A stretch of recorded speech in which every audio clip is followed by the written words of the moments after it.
എന്തുകൊണ്ടാണ് പുതിയ ഗവൺമെൻറ് ഏറ്റവും പ്രാധാന്യത്തോടു കൂടി അവരുടെ മധുവിധു നാളിൽ തന്നെ ഓപ്പറേഷൻ തൂഫാൻ എന്ന പേരിൽ ലഹരി മരുന്നുകൾക്കെതിരെ വ്യാപകമായ ക്യാമ്പയിൻ ഓപ്പറേഷൻ തന്നെ നടത്തിക്കൊണ്ടിരിക്കുന്നത്? അത് സമൂഹത്തെ, പ്രത്യേകിച്ച് യുവാക്കളെ അത്രമേൽ ബാധിച്ചു എന്നത് കൃത്യമായി ബോധ്യപ്പെട്ടതുകൊണ്ട് എന്നാണ് അതിന് മറുപടി. ഏറ്റവും പുതിയ കണക്കനുസരിച്ച് ഇതുവരെ ഈ ജൂണിൻ്റെ ഫസ്റ്റ് ഭാഗത്ത് തുടങ്ങിയ ഓപ്പറേഷൻ തൂഫാൻ വഴി 3224 പേർ അറസ്റ്റ് ചെയ്യപ്പെട്ടിട്ടുണ്ട്.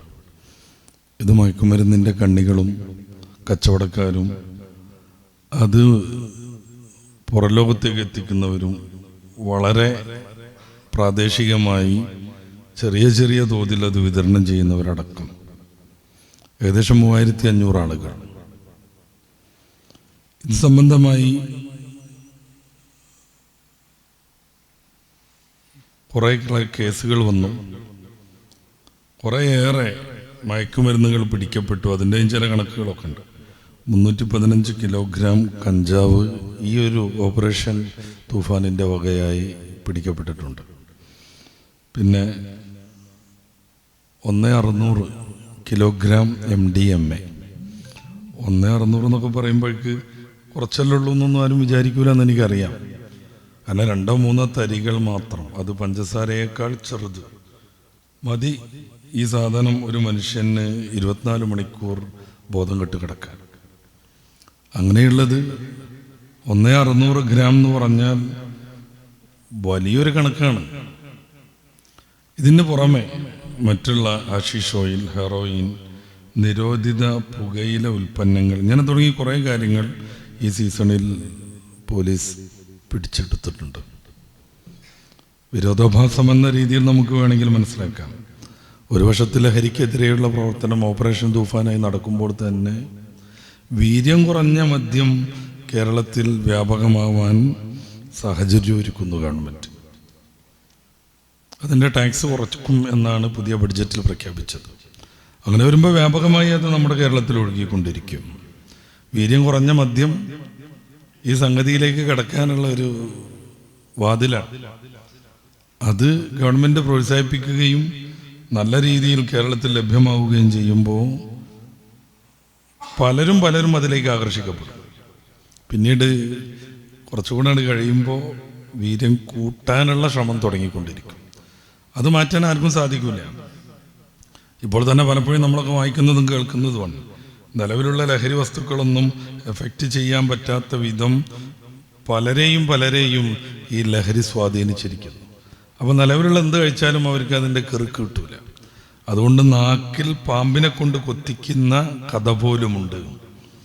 പണ്ട് ബോംബെയിൽ അത് കണ്ടതിനെ കുറിച്ച് ബാലചന്ദ്രൻ ചുള്ളിക്കാട് എഴുതിയിട്ടുണ്ടായിരുന്നു.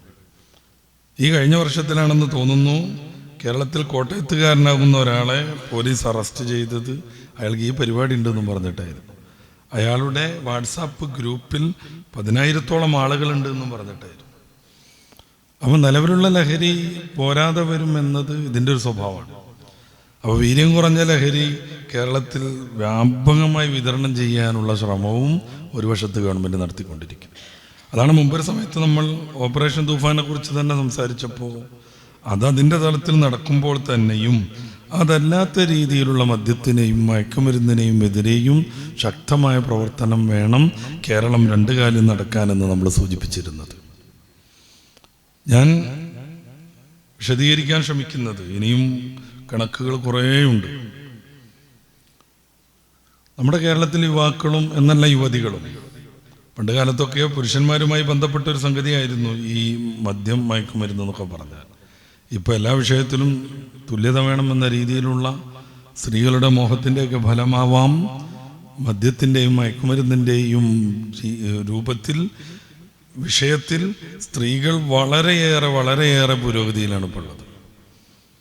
നമ്മൾ പലപ്പോഴും കേട്ടിട്ടുണ്ട് ചില അഡിക്ഷൻ സെൻ്ററിലെ ഡോക്ടർമാരുടെയൊക്കെ പ്രഭാഷണങ്ങൾ. അവർ പറയുന്നത് പുതിയ കാലത്ത് കൂടുതലായി ഇതിലേക്ക് കടന്നു വരുന്ന സ്ത്രീകളും പെൺകുട്ടികളുമാണെന്നാണ്. ക്യാമ്പസുകളും ഹോസ്റ്റലുകളും ഇതിനവർ വ്യാപകമായി ഉപയോഗപ്പെടുത്തുന്നു. തൊഴിലിടങ്ങളും മറ്റും അവർ ഇതിനു വേണ്ടി തിരഞ്ഞെടുക്കുകയും ചെയ്യുന്നു. അപ്പം ആണാവട്ടെ പെണ്ണാവട്ടെ യുവത്വം ഉറങ്ങിക്കിടക്കുന്നതും ഏറ്റവും കൂടുതൽ പരാജയത്തിലേക്ക് എത്തുന്നതും ലഹരി വസ്തുക്കളുടെ ഉപയോഗം വഴിയാണ്. ലഹരി വസ്തുക്കളുടെ ഉപയോഗം എന്ന് പറഞ്ഞു കഴിഞ്ഞാൽ അവരത് ഉപയോഗിച്ചു, അവരതുമായിട്ട് ഇങ്ങനെ പോയി എന്നുള്ളത് അടുത്തല്ല അതിൻ്റെ പ്രശ്നം. സാമ്പത്തികമായി വലിയ പ്രശ്നം വരും.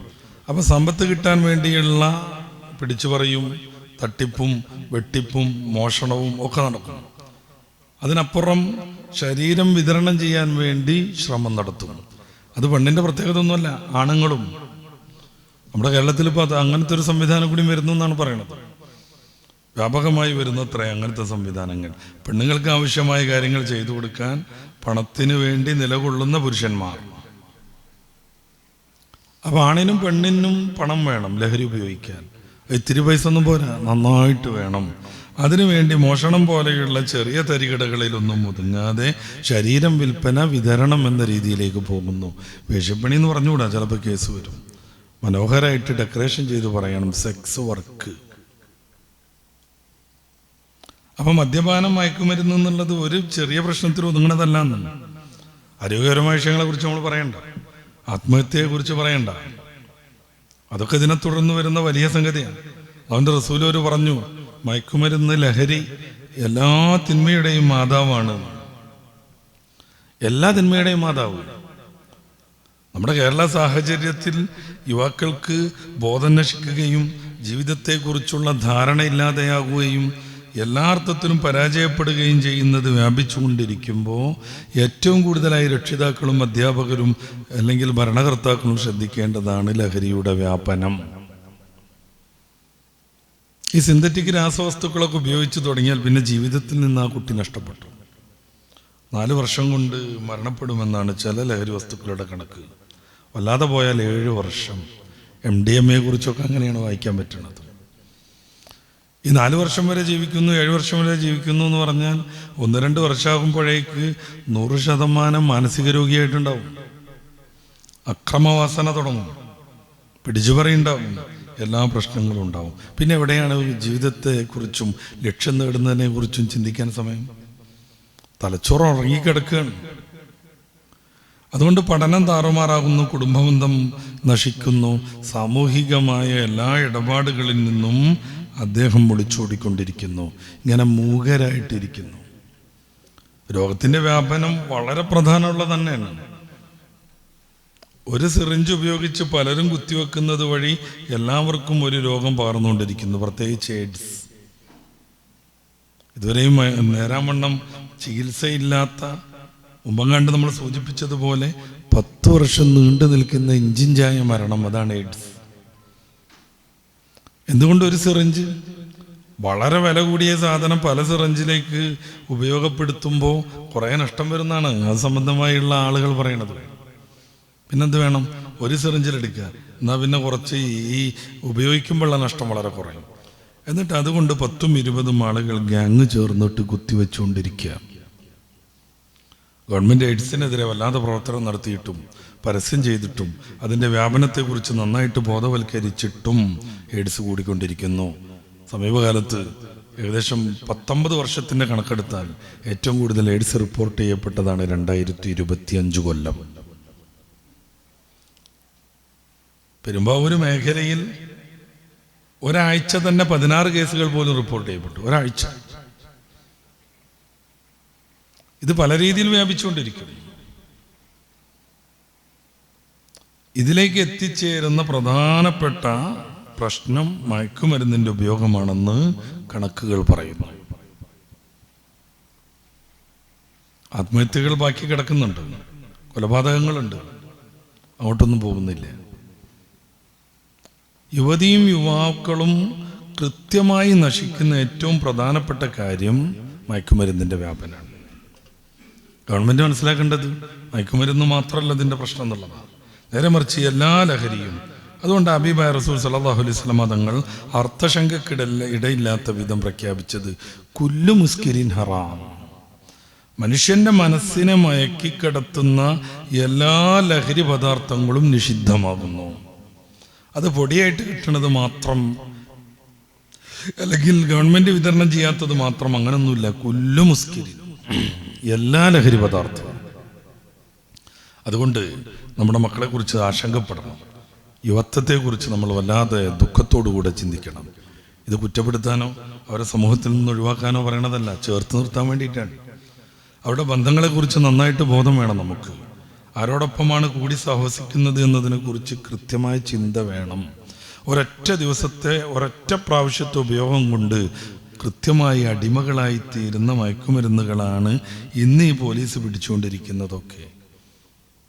മൂക്കിലൂടെ തലച്ചോറിലേക്ക് MDMA ഒരൊറ്റ പ്രാവശ്യം എത്തിയാൽ അതിൻ്റെ അഡിക്റ്റായി എന്നാണ്. രണ്ടാമതൊരു ദിവസം ഉപയോഗിക്കേണ്ടതില്ല. ആ ഉപയോഗിച്ചതിൻ്റെ കൃത്യം 24-ാമത്തെ മണിക്കൂറിൽ ഇയാൾ വയലൻ്റ് ആകാൻ തുടങ്ങും. പിന്നെ ആ സാധനം കിട്ടിയിരിക്കണം. അപ്പോൾ നമ്മുടെ കൂട്ടുകാരെ കുറിച്ച് ആലോചിക്കണ്ടേ, നമ്മുടെ മക്കളുടെ ചങ്ങാതിമാരെ കുറിച്ചും അവരുടെ കൂട്ടുകെട്ടിനെ കുറിച്ചും ആലോചിക്കണ്ടേ, സ്നേഹബുദ്ധിയെ തിരുത്തിക്കൊണ്ടിരിക്കണ്ടേ, കാര്യങ്ങൾ പറഞ്ഞു കൊടുത്തവരെ ഉത്ബുദ്ധരാക്കണ്ടേ.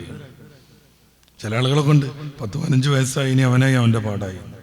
ഇന്നലെ രാത്രി 12 മണിക്ക് ഞാൻ യാത്ര ചെയ്തു വരുന്നുണ്ടായിരുന്നു ഒരു സ്ഥലത്തുനിന്ന്. ഒട്ടുമിക്ക അങ്ങാടികളും സജീവമാണ്. എന്തുകൊണ്ട് സജീവം? കളി നടക്കുന്നു, നടക്കാനിരിക്കുന്നു. നടന്നുകൊണ്ടിരിക്കുന്ന കളി കണ്ടുകൊണ്ടിരിക്കുന്നവർ, പിന്നീട് അടുത്ത കളിക്ക് വേണ്ടി പ്രതീക്ഷ വെച്ചുകൊണ്ടിരിക്കുന്നവർ, അങ്ങോട്ടും ഇങ്ങോട്ടും തല്ലുകൂടുന്നവർ. ഏത് നാടാണെന്നറിയില്ലേ? അർജന്റീനക്കാരുടെയും ബ്രസീലുകാരുടെയും ഗംഭീരമായ കലാപത്തിൻ്റെ വീഡിയോ പുറത്തു വന്നു. നമ്മുടെ കേരളത്തിൽ തന്നെ ലോറിയിലൊക്കെ വന്നിട്ട് ഇറങ്ങി അങ്ങോട്ടും ഇങ്ങോട്ടും ക്രൂരമായി തല്ലുകൂടൽ നടത്തുന്നു. എന്തിനു വേണ്ടി? ഏതോ ഒരു നാട്ടിൽ എന്തോ ഒരു കളി നടക്കുന്നു, അതിനുവേണ്ടി പറഞ്ഞു കയറിയിട്ട് തല്ല് നടക്കുന്നു, കൂട്ടത്തല്ല് നടക്കുന്നു ഒരു സെമിത്തേരിയുടെ പശ്ചാത്തലത്തിൽ. അതാലോചിച്ചൂടെ? നന്നായിട്ട് കുരിശം വെച്ചിട്ടുള്ള നിരവധിയായ കബറുകൾ ഇങ്ങനെ കിടക്കുന്നു. അതിൻ്റെ പരിസരത്ത് വെച്ച് ഗംഭീരമായ തല്ല്. പലപ്പോഴും നമ്മൾ ഈ ക്രൈസ്തവരുടെ സെമിത്തേരിയുടെ അരികിലൂടെ യാത്ര ചെയ്യുന്ന സമയത്ത് അവിടെ എഴുതി വെച്ചിട്ടുണ്ടാകും, ഇന്ന് ഞാൻ നാളെ നീ ഇന്ന്. അത് കണ്ടിട്ടെങ്കിലും ഈ ഒരു തോന്നിവാസത്തിനല്ല ജീവിതമെന്ന് മനസ്സിലാക്കാൻ ശ്രമിക്കണ്ടേ? ഇല്ല, തല്ലാണ്. ഇങ്ങനെ നട്ടപ്പാതിരൊക്കെ അങ്ങോട്ടും ഇങ്ങോട്ടും കമ്പനി അടിച്ച് നടക്കുന്ന സമയത്ത് വല്ല വില്ലനായി മയക്കുമരുന്നെത്തും. എല്ലാവരും അങ്ങനെയൊന്നൊന്നുമല്ല പറയണത്. ഇനി ഫുട്ബോൾ ഫാൻസുകാർ മൊത്തം ഇറങ്ങണ്ട, കമന്റുമായിട്ട് വരണ്ട. യുവാക്കൾ എവിടെയൊക്കെ ഒറ്റപ്പെടുന്നോ, ആരുമില്ലാത്തടത്ത് അവർക്ക് സംഗമിക്കാൻ പറ്റുന്നോ, അവിടെ നിരവധിയായ പൈശാചികതകൾ രൂപപ്പെടും. കാരണം അവരുടെ യുവത്വത്തിൻ്റെ തളപ്പിൻ്റെ കാലാണ്. അപ്പം നമ്മുടെ മക്കൾ അങ്ങോട്ട് പോകണം എന്നുള്ളതിനെ കുറിച്ച് നമ്മൾ വിചാരിക്കണ്ടേ? നമ്മൾ റൂട്ട് നിശ്ചയിച്ചു കൊടുക്കണ്ടേ? ഇതൊന്നും ചെയ്യാതെ അവസാനം കുടുംബത്തിനും നാട്ടിനും ശാപമാകുമ്പോൾ എങ്ങനെയെങ്കിലും ഒന്ന് അവന് മരിച്ചു കിട്ടിയാൽ മതി എന്ന് ഒരിക്കലും വിചാരിക്കാൻ സാധിക്കാത്ത പിതാവും മാതാവും ആഗ്രഹിക്കുന്ന തലത്തിലേക്ക് മക്കൾ മാറുമ്പോൾ, എൻ്റെ പ്രിയപ്പെട്ട രക്ഷിതാക്കളെ, അപ്പം ഈ മതം പറയുന്നതും ധാർമ്മികതയുടെ വശങ്ങളും നമുക്ക് ഓർമ്മ വരും. അപ്പോഴേക്ക് സമയം കഴിഞ്ഞിട്ടുണ്ടാകും. പഠനരംഗത്തെക്കുറിച്ച് ആലോചിച്ച് നോക്കൂ. മയക്കുമരുന്നിൻ്റെ ഒരു അഡിക്റ്റ് അയാൾക്ക് എന്ത് പഠിക്കാൻ പറ്റും? ഏറ്റവും സൂക്ഷ്മമായ സംഗതികൾ പോലും, ഒരു ചെറിയ തരി പോലും കൃത്യമായി കണക്കാക്കാൻ പറ്റുന്ന ഏറ്റവും ആധുനികമായ ഒരു ത്രാസുമായാണ് കേരളത്തിലെ ഒരു കോളേജിലെ ക്യാമ്പസിൽ നിന്ന്, ഹോസ്റ്റലിൽ നിന്ന് ഒരു കുട്ടിയെ പോലീസ് പിടിച്ചത്. എന്തിനാ അവന് തുലാസ്? മയക്കുമരുന്നിൻ്റെ വിതരണക്കാരൻ. ആ ക്യാമ്പസിലുള്ള സർവ്വ പേർക്കും അവനിൽ നിന്ന് മയക്കുമരുന്ന് ലഭ്യമാണ്. അത് തൂക്കാൻ വേണ്ടിയിട്ടായിരുന്നു ഏറ്റവും ആധുനികമായ ത്രാസ് അവൻ സംഘടിപ്പിച്ചത്. ഒരു ക്യാമ്പസിൻ്റെ വിഷയമല്ല ഇത്, അല്ലെങ്കിൽ ക്യാമ്പസുകളുടെ മാത്രം വിഷയമല്ല. ബസ് സ്റ്റാൻഡുകളും റെയിൽവേ സ്റ്റേഷനുകളും പലവിധ ഇടങ്ങളിൽ വെച്ച് ഈ സംഗതി വ്യാപിച്ചുകൊണ്ടിരിക്കുന്നു. പരിശുദ്ധ ഇസ്ലാമിൻ്റെ പരിഹാരം ഞാൻ നേരത്തെ പറഞ്ഞു. കള്ളിലൂടെ ജീവിച്ച് ലക്കുകെട്ട ജീവിതം മാത്രം അനുഭവിച്ചൊരു സമൂഹത്തെ ലോകത്തിന് മാതൃകയാക്കാൻ പരിശുദ്ധ ഖുർആനിൻ്റെ മദ്യനിരോധനത്തിന് സാധിച്ചിട്ടുണ്ട്. ഇതിന് ചരിത്രം തെളിവാണ്. മയക്കുമരുന്നിലേക്കൊക്കെ എത്തിയാളെ തുടർച്ചയായിട്ട് ട്രീറ്റ്മെൻറ്റ് വേണ്ടി വരും.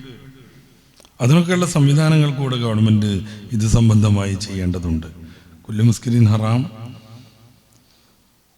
റസൂലുള്ളാഹി സ്വല്ലല്ലാഹു അലൈഹി വസല്ലം തങ്ങൾ പറഞ്ഞ ഹദീസ് ഇമാം മുസ്ലിം അവിടുത്തെ സഹീഹിൽ ഉദ്ധരിച്ചിട്ടുണ്ട്. ഈ മയക്കുമരുന്ന് കൊണ്ട് ചെയ്താൻ എന്തൊക്കെയാണ് ആഗ്രഹിക്കുന്നതെന്ന് ഖുർആൻ പറയുന്നുണ്ടല്ലോ. സൂറത്ത് മാഇദയുടെ 90 മുതലുള്ള വാക്യങ്ങൾ.